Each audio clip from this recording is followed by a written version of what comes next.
Bonjour à tous et à tous, c'est Liv, bienvenue dans Était une fois le cinéma, votre émission où on parle de cinéma et rien d'autre que de cinéma.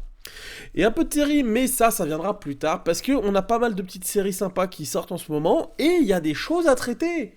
Et oui, et merci d'avoir fait de Rocco une des vidéos les plus vues de la chaîne. Putain, incroyable. Et franchement, le cul ça fait vent, c'est incroyable.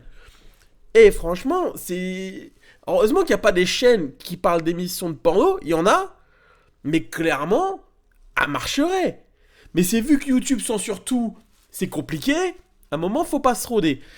Du coup, aujourd'hui, nous sommes pas par là pour parler de l'avancée de la chaîne, on est là pour parler avant tout box-office. Box-office, et car j'ai envie de parler de choses que moi, perso, je trouve très intéressantes, et quelque chose qui est en train de faire exploser dans l'affaire cinéphilique, car depuis pas mal de temps, je vois des gens presque insulter d'autres personnes sur X, hashtag ancien Twitter, disant justement si on que Furiosa, c'est une honte que le film ne soit pas à un tel niveau de box-office. Un moment, je suis là pour développer une idée et justement pour qu'on parle un petit peu box-office actuellement. Furiosa, là, je suis actuellement sur la fiche Ciné Director sur mon téléphone. Je ne suis pas directement avec vous, parce que j'ai un petit problème de connexion, donc c'est plus facile avec le téléphone. J'ai le box-office du 29 au 4 juin, c'est-à-dire celui de la semaine dernière. Et il y a des chiffres qui sont très intéressants. Et c'est pour ça que je vais faire un comparatif avec deux films, c'est-à-dire Furiosa et un petit truc en plus. Donc voilà. On va parler de choses qui peuvent toucher l'un, toucher l'autre, mais c'est marrant de voir comment le box-office évolue depuis quelques semaines. Le film de Artus, justement, est sorti depuis, je crois, 5 semaines, 4 semaines. Il a engrangé à peu près 5,8 millions d'entrées. Et a fait, justement, la semaine dernière, 1,2 million d'entrées. Ce qui est un facteur positif. Là où beaucoup de gens disaient que le film allait être dans une dégringolade progressive, qui est le cycle de vie de produit. Si vous avez fait un peu d'études commerciales, vous savez que la vie d'un produit, c'est ça monte jusqu'à son pic, jusqu'à une descente progressive. Ce qui est logique. Et intrinsèquement, là, le film d'Artus fait du positif encore. Il n'est pas encore dans sa phase déclinante totalement. Il a réussi à avoir un pic de spectateurs pour obtenir un chiffre quand même de 5,8 millions d'entrées, ce qui est quand même globalement assez impressionnant, ce qui va justement le placer sur... si vous êtes sur la page Wikipédia du Box Office France 2024, il est classé premier. C'est le premier film de l'année en termes d'entrée, avec 5,8 millions d'entrées, suivi de deux autres films, justement américains, 3 même américains, qui sont Dune partie 2, avec 4,1 millions d'entrées, Kung Fu Panda, avec 2,3 millions d'entrées, et La planète des singes, avec 2 millions d'entrées. Le film français qui suivra le plus le box-office derrière, ça sera Cocorico à la 6ème place, avec 1,9 million d'entrées, qui a fini son circuit. Alors c'est intéressant. Je vois chez les cinéphiles dire que Furiosa, c'est une honte que ce film soit pas au-dessus du box-office qu'il devrait être. Que justement, c'est honteux de voir un film de cette qualité, qui a des qualités. Moi, personnellement, je suis dubitatif sur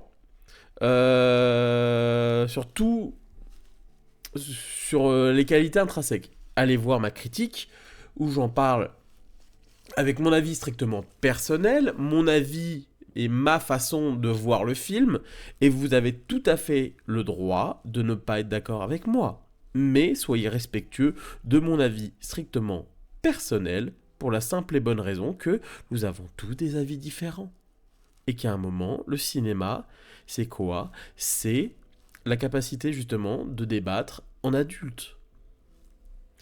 Et c'est là qu'on va se marrer. On va se marrer. J'entends beaucoup de gens dire que Furiosa est un des films de l'année pour certains. Et j'en suis très ravi pour vous. Mais Furiosa, faut dire que c'est pas non plus un début extraordinaire en box-office.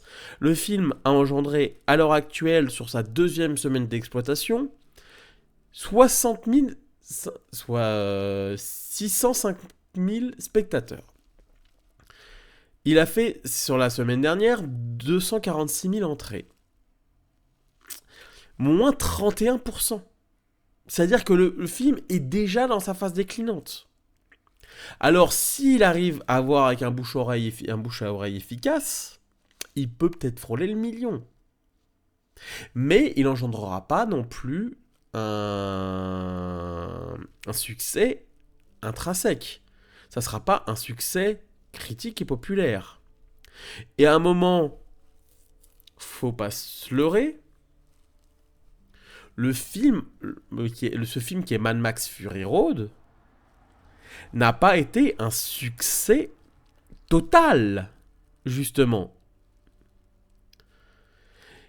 Il a occupé certes en France le box-office pendant 2 semaines, c'est ce que je suis en train de voir sur sa fiche, avec justement, il frôle le 2 millions d'entrées. En 2015, qui est une année très prolifique, 2015. On n'est pas encore sur des chiffres hors Covid. On a des films des box-office qui, quand même, ont des chiffres tout à fait honorables, en vue des qualités de certains films, bien sûr. On a encore des Marvel qui explosent le box-office. On a des films comme ça, d'action, comme ça, un peu plus d'auteur, qui marchent. Et ça, je le conçois. Et après, il faut pas se leurrer. Mad Max Fury Road... Excusez-moi, c'est 2,3 millions d'entrées en France. Le chiffre, justement, ils n'ont pas réactualisé sur ça. Ça peut arriver de se tromper et mal lire. Le film a engendré une recette de 3,68 millions de dollars. Et là, je vais avoir les fans de Furiosa derrière moi. Mad Max Fury Road est un semi-échec commercial. Ou un petit succès commercial, peu importe dans la vision dont on va le faire. On va dire qu'en vue du budget de Fury Road et de sa campagne marketing, le film est rentré dans ses frais. Mais il a engendré un tout petit peu de bénéfices. Furiosa va pour moi et clairement est un ratage. Et je dis pas ça en vue de la qualité du film, je dis ça juste simplement pourquoi ? Parce que le contexte a évolué en bientôt 10 ans. Nous sommes en 2024. Nous nous sommes tapés une pandémie mondiale qui a cruellement changé la façon d'aller au cinéma. L'inflation qu'on a aujourd'hui fait que maintenant tout augmente. La place de cinéma augmente et au détriment de ceux qui me disent oui, il y a des cartes. Moi, je suis abonné à UGC limité depuis plus de 10 ans. Et c'est un vrai plaisir d'aller au cinéma et voir d'autres films. Et c'est ça qui est intéressant, c'est parce que je fais partie de ces gens qui sont cinéphiles. Beaucoup de gens qui vont au cinéma ne le sont pas forcément. C'est des familles, c'est des gens qui vont 1, 2, 3 fois au cinéma par an. Nous sommes un pays qui consomme beaucoup de cinéma. C'est pas pour autant que nous avons un pays de cinéphiles. Il y a ça à rentrer en compte. Et par rapport au box-office de Furiosa, globalement, il suit aussi une autre boucle, qui est que les gens en ont marre des franchises. Vous m'allez me dire que Dune a fait 4,1 millions. Mais Dune, déjà, il y a ce côté un peu plus frais, parce que c'est pas... On n'est pas au épisode 72. Mad Max, c'est quand même, dans la saga Mad Max, c'est quand même le 5e film. Dune, il y a eu un film unique de David Lynch, il y a eu des séries télé, discutables selon la qualité, moi qui me font quand même bien rigoler. Surtout les enfants de Dune d'ailleurs, avec McAvoy, un très jeune McAvoy. Mais Furiosa arrive dans un moment où aussi les gens en ont marre de la manière de consommer les films et la manière dont les sagas sont créées. on est sur une fin de cycle de Marvel, qui est littéralement en train d'agoniser. Sony avec son univers cinématographique qui sait même pas où aller. Et derrière, on a aussi cette question de se dire, le cinéma américain ne marche pas en ce moment. À l'exception de quelques films, Planète des singes a toujours été des films de qualité, ce qui fait que le public est quand même allé voir. La qualité a tellement été là que justement les gens sont fidélisés à la Planète des singes, et du fait que pour moi ça a marché. Mad Max Fury Road, c'est surtout les cinéphiles, et à un moment un public un peu plus curieux et un contexte qui permet d'atteindre au moins les 2,3 millions d'entrées. Pour moi, un film comme Furiosa ne peut pas marcher à l'heure actuelle parce que les gens qui sont curieux n'ont plus les moyens. Il faut pas se leurrer. Et juste là où tous les gens me disent oui, il y a des cartes et tout ça. Alors, à un moment, la famille, elle n'a pas forcément les moyens. Quand t'es à Paris ou en une grande ville, il n'y a pas de problème. Quand t'habites dans la ruralité, tu dois te taper 50, 60 bornes, voire plus, pour aller au Cinoche. C'est pas la même. Tu comptes l'essence, tu comptes si t'as la famille moyenne, c'est-à-dire papa, maman ou autre chose, ouais, peu importe. Le couple, peu importe. 2 enfants. Tu as à peu près sur une moyenne, et j'ai regardé les prix, tu tournes, allez, on va dire entre 13 et 15 balles. L'adulte, ça fait 26, tu auras l'enfant moitié prix, ça fait quand même, allez, ça te fait quand même à peu près un peu moins d'une 50aine d'euros. Et souvent, la sortie familiale fait que tu vas aller manger ton petit fast-food. Derrière, tu vas avoir derrière au moins une petite note, au moins 70 euros la soirée. Et quand t'es parent, c'est un coût. Quand tu vois que tout augmente à côté,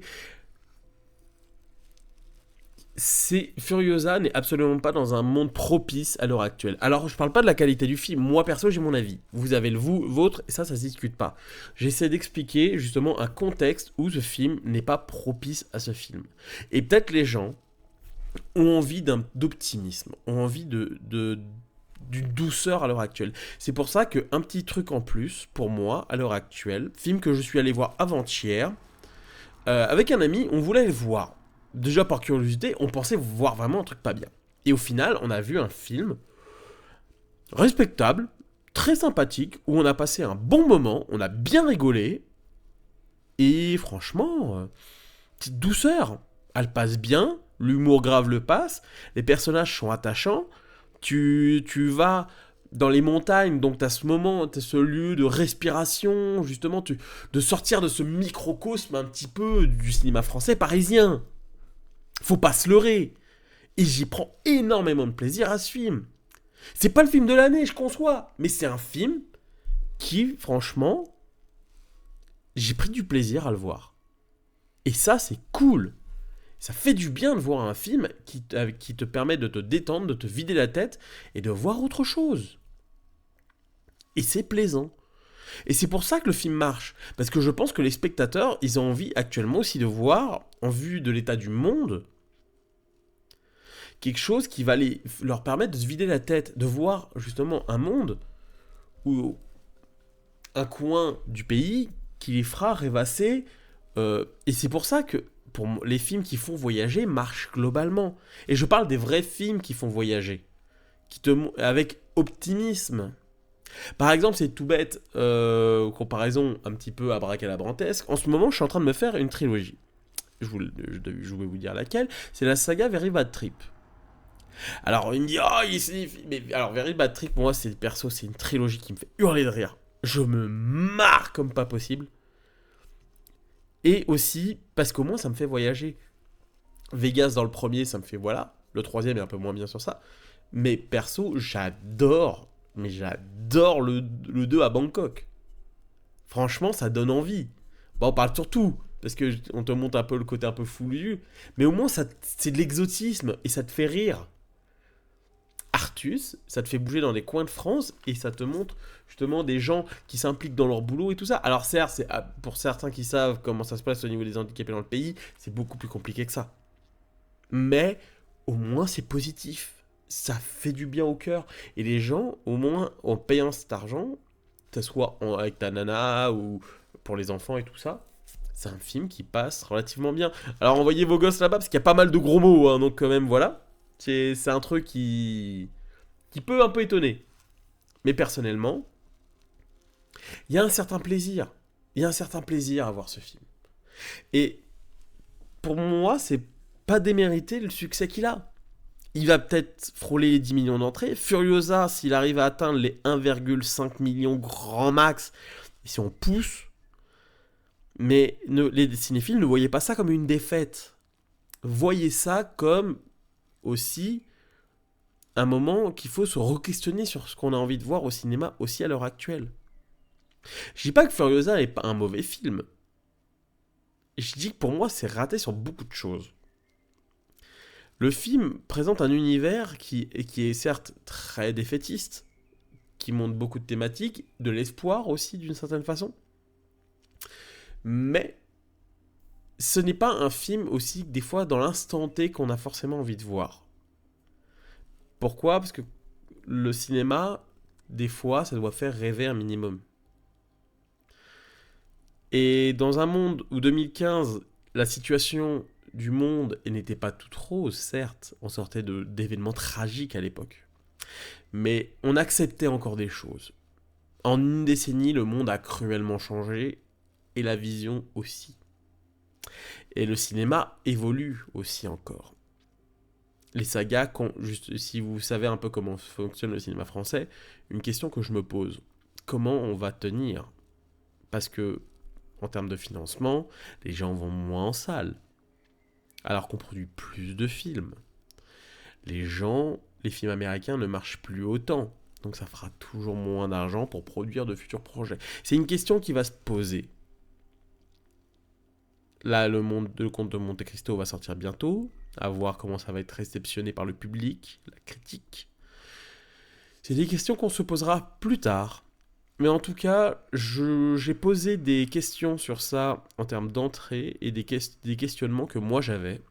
Dites-moi ce qui en est. Nous sommes là pour débattre dans la gaieté, la bonne humeur et le respect.